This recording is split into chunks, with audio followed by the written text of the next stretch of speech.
പൂജയും സ്ത്രീകളും അമ്മ എല്ലാവർക്കും ആഗ്രഹമാണ് സ്വന്തമായിട്ട് പൂജ പഠിക്കണം ചെയ്യുന്നത്. പക്ഷെ അത് പലരെ കൊണ്ടും നടക്കില്ല.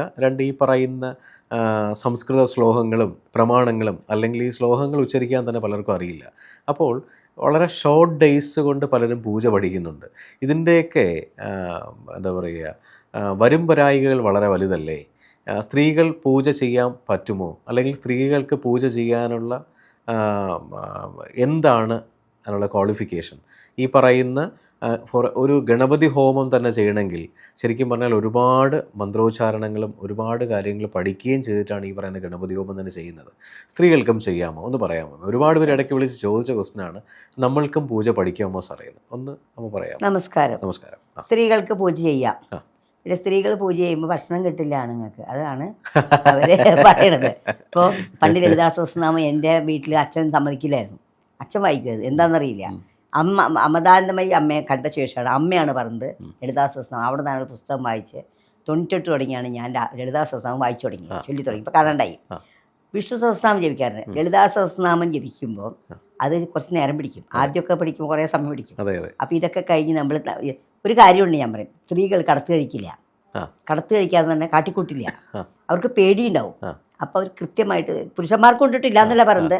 അപ്പോൾ നമ്മൾ പുരുഷന്മാർക്ക് ഇതിലേക്ക് ഇൻവോൾവ് ആയിരിക്കാം. സ്ത്രീകൾക്ക് അടുക്കളയിൽ ജോലിയുണ്ട്. ഒരു സ്ത്രീയെ സംബന്ധിച്ചിട്ട് ഒരുപാട് ജോലിയുണ്ട്. വീട്ടിൽ ജോലി ചെയ്യണം, വീട്ടിലെ ജോലികൾ ചെയ്യണം, കുട്ടികളെ സംരക്ഷിക്കണം. കുട്ടികൾക്ക് മാർക്ക് പറഞ്ഞ ആരെ പറയും? അതെന്താ കൊച്ചു മാർക്ക് കയറുന്നത് അല്ലേ?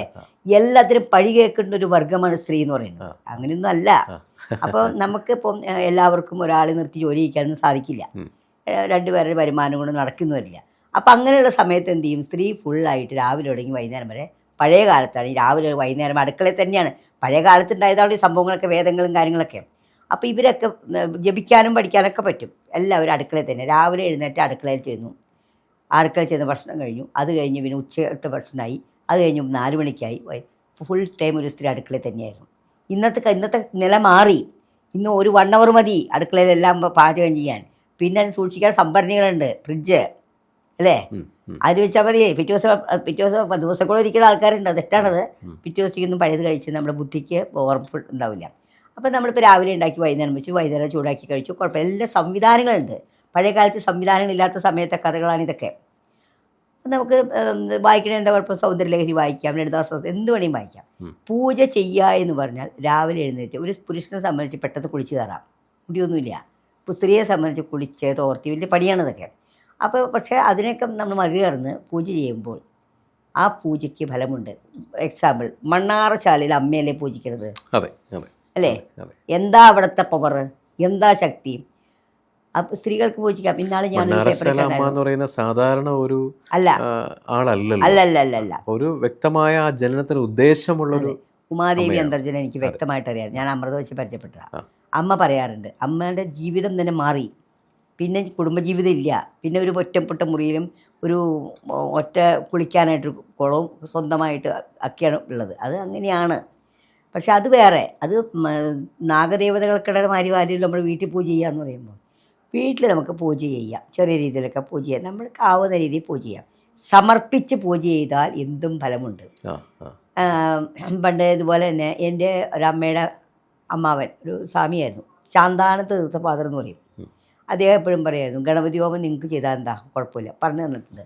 അതായത് ഗണപതി തേങ്ങ കൊത്തെടുക്കുക. എന്നോട് പറഞ്ഞത് ഞാൻ അന്നും കൊണ്ട് ഇന്നും ചെയ്യുന്നുണ്ട് ഇപ്പോഴും. അതായത് നമ്മളിപ്പം തലേ ദിവസം കത്തിച്ച തിരിയൊക്കെ ഉണ്ടാവും. അതിൽ നെയ് വിളക്ക് കത്തിച്ചിട്ടുണ്ടാവും. അത് ഒരു ഇതിലേക്ക് നമ്മൾ ഈ ഓടം ഉണ്ടാവുമല്ലോ, അതിലേക്കിട്ട് അതിൽ ഇത് സാമ്പ്രാണി ഇടും. സാമ്പ്രാണി വേണമെന്നില്ല, കർപ്പൂരം ഇട്ട് കത്തിച്ച് അതിൽ തേങ്ങാക്കൊത്ത് പുളിയിട്ട് അതിൽ നമ്മൾ ഗണപതിക്ക് ഏത്തോടും. സമർപ്പിച്ച ഏത്തോടും. എവിടെ വെച്ച്? അടുക്കളയിൽ വെച്ച് ഏത്തോടും. ഞാൻ ഒന്നുള്ള കുറേ പേർക്ക് പറഞ്ഞില്ല. പക്ഷെ അവർക്കൊക്കെ അതിൻ്റെ ബലമുണ്ട്. തടസ്സങ്ങളാണ് മാറും. നമുക്ക് തടസ്സം, നമുക്ക് എന്നും ഗണപതി ഹോമം അമ്പലത്തിൽ പോയി ചെയ്യാൻ പറ്റില്ലല്ലോ. അപ്പം നമ്മുടെ വീട്ടിൽ ചെറിയ രീതിയിൽ നമ്മൾ ചെയ്യുന്ന ഗണപതി, സ്ത്രീകൾ ചെയ്യുന്ന ഗണപതി ഹോമത്തിന് ബലം കൂടുതലാണെന്നാണ് പറയുന്നത്. പഴയ കാലത്ത് അടുപ്പുണ്ടായിരുന്നു. അടുപ്പുള്ളപ്പം തിരിയൊക്കെ ഇട്ട് അടുപ്പിലിട്ട്, അടുപ്പില്ലല്ലോ, അടുപ്പിലിട്ട് തിരിയിട്ട് തേങ്ങാക്കൊത്തുമൊക്കെ ഇട്ട് അതിലേക്ക് നമ്മൾ ഇത്തിരി ശർക്കരയൊക്കെ ഇട്ട് നമ്മൾ ഏത്തോട്ട് ഗണപതിയെ പ്രാർത്ഥിക്കും. പക്ഷെ ഇപ്പം അതില്ലാത്ത കാരണം നമ്മളെന്തെങ്കിലും ബദൽ സംവിധാനം ചെയ്യുന്നു. പക്ഷെ ആ ഗണപതിയെ പ്രാർത്ഥിച്ച് ആ ഗണപതിക്ക് ഏത്തിടുമ്പോൾ തന്നെ നമുക്ക് ആ കുടുംബത്തിലേക്ക് തടസ്സങ്ങളാണ് മാറുകയുള്ളത്. പിന്നെ നമുക്ക് ദേവീ പൂജ ചെയ്യാം. വെള്ളിയാഴ്ചകളിൽ ദേവി പൂജ ചെയ്യാം. ദേവിയുടെ ഫോട്ടോ ആണെങ്കിൽ ദേവിക്ക്, അല്ലെങ്കിൽ വിളക്കിനെ നമുക്ക് അലങ്കരിച്ചിട്ട് വിളക്കിനെ ദേവിയായിട്ട് സങ്കല്പിച്ച് നമ്മൾ ലളിതാ സഹസ്രനാമം ജപിച്ച് മുല്ലപ്പൂ കൊണ്ട് അർച്ചന ചെയ്യാം. അർച്ചന ചെയ്ത ശേഷം അതിന് ആരാധന കൊടുത്ത് ധൂപ ആരതി ചെയ്ത് നമുക്ക് ചെയ്യാം. ഞാൻ പൂജ ചെയ്യാറുണ്ട്. എനിക്ക് ശ്രീചക്ര ഉപാസനയുണ്ട്. ശ്രീചക്രത്തിൽ ഞാൻ പൂജ ചെയ്യാറുണ്ട്. അപ്പോൾ ആ ശ്രീചക്രത്തിന് അഭിഷേകം ചെയ്യുന്നു, ദിവസവും അഭിഷേകം ചെയ്യും. ശ്രീചക്രത്തിനൊക്കെ ദിവസവും അഭിഷേകം ചെയ്ത് ശ്രീചക്രത്തിന് ഉപാസിച്ച് പൂജ ചെയ്യാറുണ്ട്. അപ്പോൾ പൂജ ചെയ്യുമ്പോൾ നമ്മുടെ മനസ്സ് മുഴുവൻ അതിലേക്കായിരിക്കണം. അതിനിടയ്ക്ക് അവിടെ വിളിച്ചു പോകാൻ പാടില്ല. പാല് കാച്ചോ ഒന്നും നോക്കാൻ പാടില്ല. നമ്മളൊരു അരമണിക്കൂർ 3/4 മണിക്കൂർ 1 മണിക്കൂർ ഇതിനു വേണ്ടി മാത്രം മാറ്റി വയ്ക്കുക. അപ്പോൾ നമുക്ക് പൂജകൾ ചെയ്യാൻ സാധിക്കും. 10-25 വർഷത്തോളം ഞാൻ പൂജ ചെയ്യാറുണ്ട്. അപ്പോൾ ഈ ചെയ്യുന്ന സമയങ്ങളിൽ ഇപ്പം ചില ദിവസങ്ങളിൽ ട്രാവൽ എന്തെങ്കിലും ആയിരിക്കും, ചെയ്യാൻ പറ്റിയിട്ടില്ല എന്നുണ്ടെങ്കിൽ ചെയ്യാൻ പറ്റിയിട്ട് നമ്മൾ അവിടെ ഇത് മാനസപൂജ ചെയ്യാന്ന് പറഞ്ഞു. മാനസപൂജ ആണ് സംഭവമുണ്ട്. ഓക്കെ. ഇപ്പം നമ്മൾ എവിടെയാണോ ആ സമയത്ത് മാനസപൂജ ചെയ്യും. അതായത് ദേവിയെ മനസ്സിൽ കണ്ട് അഭിഷേകങ്ങളൊക്കെ അഷ്ടാഭിഷേകങ്ങളൊക്കെ ചെയ്ത് ആ ദേവിക്ക് ഉടയാടയൊക്കെ ചേർത്ത് നിവേദ്യം തരുന്നത് സങ്കല്പിച്ച് തൊടാം. മാനസപൂജ ഉണ്ട്. അതിപ്പോൾ നമ്മളിപ്പോൾ എല്ലാ അമ്പലങ്ങളിലും മാനസപൂജ ചെയ്യാം. നമ്മളിപ്പോൾ കൊല്ലൂർ മൂകാംബിക ഉപാസിക്കുന്നവരുണ്ട്. അപ്പോൾ അമ്മയുടെ ഉപാസന വെച്ചിട്ട് നമുക്ക് ചെയ്യാം. ശ്രീചക്രം കൊല്ലൂർ മൂകാംബികയുടെ ആണല്ലോ. അപ്പം ഇങ്ങനെ നമുക്ക് ഏത് രീതിയിലും നമ്മുടെ മനസ്സിൻ്റെ നന്മ വെച്ചിട്ട് നമുക്ക് പൂജ ചെയ്യാം. പൂജ ചെയ്യുന്ന സമയത്ത് പൂജ ചെയ്യുന്നവർ കഴിയുന്നിടത്തോളം നുണ പറയാതിരിക്കുക, മറ്റുള്ളവരെ പറ്റി കുറ്റങ്ങൾ പറയാതിരിക്കുക. അങ്ങനെ പറ്റും, ഓട്ടോമാറ്റിക് ആവും നമ്മളങ്ങനെ കുറച്ച് കഴിയുമ്പോൾ. കാരണം മറ്റുള്ള അവരെന്തോ ചെയ്യട്ടെ, അവരെന്തോ ആയിക്കോട്ടെ, നമ്മൾ നമ്മുടെ കാര്യങ്ങൾ നോക്കുക, നമ്മൾ ഭംഗിയായിട്ട് നമ്മൾ തെറ്റി ഒരാൾ സൂക്ഷിക്കുക. ഇതാണ് നമ്മൾ ചെയ്യേണ്ടത്. അപ്പോൾ വെള്ളിയാഴ്ച ദിവസങ്ങളിൽ ഇപ്പോൾ കർക്കിടക മാസത്തിൽ 4 വെള്ളിയാഴ്ചയുണ്ട്. വെള്ളിയാഴ്ച ദിവസങ്ങളിൽ നമ്മൾ ദേവിക്ക് പൂജ ചെയ്യാം. ദേവിക്ക് പൂജ, അതിൻ്റെ ഐശ്വര്യം ഉണ്ടാവും വീടുകളിലേക്ക്, തീർച്ചയായിട്ടും ഉണ്ടാവും. ഇപ്പോൾ കർക്കിടക മാസത്തിലൊക്കെ രാവിലെ തന്നെ പൂജ ചെയ്യുന്നത് നല്ലതാണ്, കർക്കിടക മാസം. അപ്പോൾ പിന്നെ വ്യാഴാഴ്ച ദിവസങ്ങളിൽ കുബേര പൂജ ചെയ്യാം. എല്ലാ ദിവസങ്ങളും ഓരോരോ പൂജകളൊക്കെ ചെയ്തിട്ടില്ല. പക്ഷെ കൃത്യമായിട്ട് നമ്മൾ പൂജ ചെയ്ത് കഴിഞ്ഞാൽ നമുക്ക് അതിൻ്റെ ഐശ്വര്യം കുടുംബത്തിലേക്ക് ഉണ്ടാവും. അതെ, പൂജാവിധി അറിഞ്ഞിരിക്കണമല്ലോ. ഇതൊക്കെ പൂജാവിധി അറിഞ്ഞ് ചെയ്യാം. പൂജാവിധി അറിയാതെ നമ്മൾ സമർപ്പിച്ച് ചെയ്യാം. എല്ലാ പൂജാവിധി അറിയുമ്പോൾ തെറ്റുപറ്റിയ പ്രശ്നമാണ്. ഇതിപ്പോൾ നമ്മൾ നമ്മുടെ ദേവി, നമ്മുടെ അമ്മയ്ക്ക് നമ്മൾ അഭിഷേകം ചെയ്യുന്നു, ദൈവധൂപാരതി ചെയ്യുന്നു, നമ്മൾ ദൈവേദ്യം കഴിക്കുന്നു, പ്രാർത്ഥിക്കുന്നു. അത് ദേവി ഇഷ്ടപ്പെട്ടോളൂ. ഈ ചിന്മുദ്രകളും ബാക്കിയുള്ള സംഭവങ്ങളൊന്നും ഇല്ലാതെ അമ്മ പറഞ്ഞ പോലെ അർപ്പിച്ച് ചെയ്യുക. സാധാരണ അർപ്പിച്ചിരുന്നു. ചിന്മുദ്രകളൊക്കെ ചെയ്യുമ്പോൾ തെറ്റു വരാൻ പാടില്ല. അത് ദേഹശുദ്ധി ഒരുപാട് കാര്യങ്ങളുണ്ട്, അഷ്ടദിങ്കുമതികൾ, അതൊക്കെ നമ്മൾ ചെയ്യുമ്പോൾ വളരെ ശ്രദ്ധയോട് ചെയ്യണം. ഇതിപ്പോൾ സാധാരണ നമ്മുടെ ദേവിയെ നമ്മൾ പ്രാർത്ഥിക്കുന്നു. അങ്ങനെ വീട്ടിലെ സ്ത്രീകൾക്ക് പൂജ ചെയ്യാം. ഇത് പഠിച്ചിട്ടും ചെയ്യാം. ഞാനും പഠിച്ചിട്ടുണ്ട്.